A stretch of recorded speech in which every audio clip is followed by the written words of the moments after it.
I remember stepping into my first foreign language class in high school, a place where dreams of becoming a polyglot danced in my head, only to be swiftly crushed by the reality of conjugating verbs. I had signed up for Spanish, thinking it would be a breeze. You know, hola, ¿cómo estás? I was practically fluent. Little did I know that my high school Spanish experience would turn into a comedy of errors that would make even the most seasoned stand-up comedian cringe. The first day of class, I was filled with confidence. I had watched enough telenovelas to believe I could charm my way through any conversation. But as soon as the teacher walked in, I realized I was in over my head. She started speaking at lightning speed, and all I could do was nod and smile, hoping she didn't ask me anything. I felt like I had just entered the Spanish version of the Hunger Games. May the odds be ever in your favor, and may you never have to speak a word.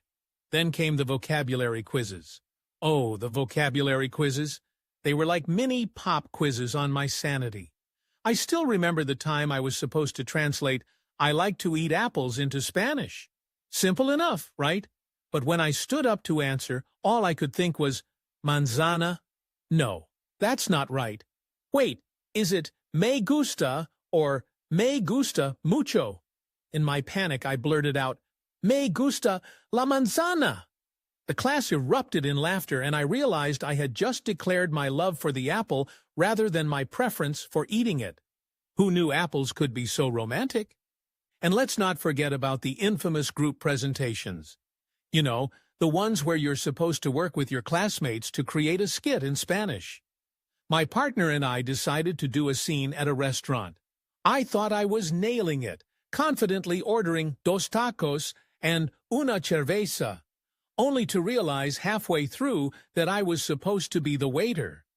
So there I was, dressed as a waiter in my mind, while my partner was enthusiastically pretending to eat tacos that didn't exist.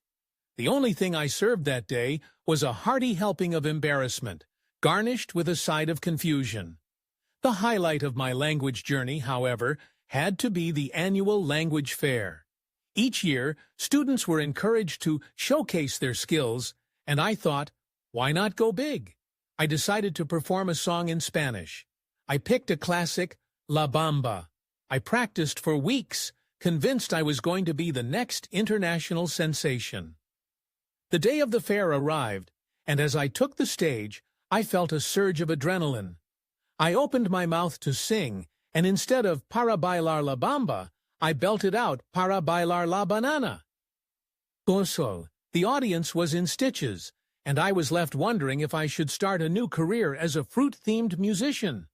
But maybe the most memorable part of taking foreign language classes was the friendships forged through our collective struggle. We were all in the same boat, paddling upstream against the current of grammar rules and pronunciation pitfalls. I'll never forget the time we banded together to study for a final exam. We formed a study group armed with flashcards and snacks, only to spend more time laughing at our mispronunciations than actually studying. "¿Dónde está la biblioteca?" became our inside joke, a phrase that would haunt us long after the class ended. In the end, while I may not have emerged as the fluent Spanish speaker I envisioned, I did leave high school with a treasure trove of hilarious memories and a newfound appreciation for the complexities of language. So here's to foreign language classes, the awkward moments, the unexpected laughter, and the realization that sometimes the best way to learn is to embrace the chaos and just roll with the punches. Or, in my case, roll with the manzanas.